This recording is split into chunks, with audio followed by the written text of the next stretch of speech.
આપણા આ જગતગુરુ આચાર્યો છે, આપણા અનેક ઋષિ મુનિઓ છે, જે સદૈવ ગૌ રક્ષા માટે કાર્ય કરતામાં રત રહે છે, જે સદૈવ ગૌ રક્ષા માટે જ કાર્ય કરતા રહે છે, સદૈવ ગૌ રક્ષા નિમિત્ત સદૈવ બધાને ઉપદેશો આપતા રહે છે, જેમનું જીવન આપણે જોઈએ તે જે સુંદર અને સરળ છે, જે ગૌમાતાની સેવા માટે જ અનેક ભક્તોને રાત દિવસ એક કરીને જાગૃત કરતા રહે છે કે ગૌ સેવા કરવા માત્રથી જ આપના જીવનનું કલ્યાણ થતું રહે છે.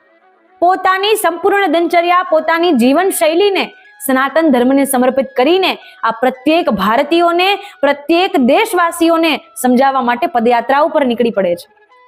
આપણો આ સનાતન ધર્મ છે, જે વૈદિક સનાતન ધર્મ છે. આપણા વેદોમાં જે પણ ઉપદેશો આપ્યા છે, જે પણ આજ્ઞા કરી છે, આપણે તેનું પાલન કરીએ છીએ ત્યારે માનવામાં આવે છે કે આપણે સનાતન ધર્મનું પાલન કરીએ છીએ. કે ગૌ માતાની સેવા કરવાથી, ગૌ રક્ષા કરવાથી જ સનાતન ધર્મની રક્ષા થશે, અને સનાતન ધર્મની રક્ષા થશે ત્યારે જ ભારત દેશની ઉન્નતિ થશે, ત્યારે જ આપણા રાષ્ટ્રની ઉન્નતિ થશે. જ્યારે સંસ્કારશીલ વ્યક્તિઓનું નિર્માણ થશે ત્યારે આપણા ભારત દેશની ઉન્નતિ અને પ્રગતિ થશે. સંસ્કારશીલ વ્યક્તિઓમાં પણ ચરિત્રવાન વ્યક્તિ, નિષ્ઠાવાન વ્યક્તિ અને સેવાભાવી વ્યક્તિ. હવે આજે એ ત્રણેય પ્રકારના વ્યક્તિઓ આપણને બહુ ઓછા જોવા મળે છે. ચરિત્રવાન વ્યક્તિ કહેવામાં આવે છે કે કોઈને પણ આપણું સુંદર રૂપ હોય, આપણે બહુ સુંદર દેખાતા હોય, તો આપણું સૌંદર્ય આકર્ષિત નથી કરતું જેટલું આપણું ચરિત્ર આકર્ષિત કરે છે.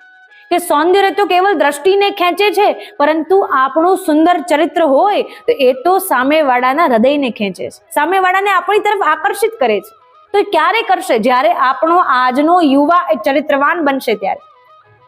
અને એ ચરિત્રવાન બનવા માટે એને આપણા સનાતન ધર્મ સાથે જોડાવવું પડશે, અને આપણા ધર્મ ગ્રંથો સાથે, આપણા વેદો સાથે જોડાવવું પડશે, ત્યારે આજનો યુવા ચરિત્રવાન બની શકશે. ત્યારબાદ કહેવામાં આવ્યું નિષ્ઠાવાન.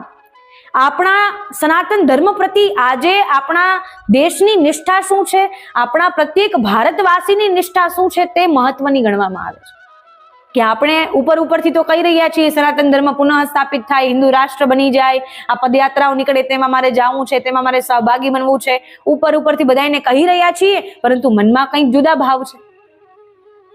એટલા માટે પોતાના ધર્મ પ્રતિ, પોતાના કર્મ પ્રતિ એવી નિષ્ઠા હોવી આવશ્યક છે. જ્યારે આપણને આપણા સનાતન ધર્મનું મૂળ સ્વરૂપ એ ગૌમાતાની જાણ થશે.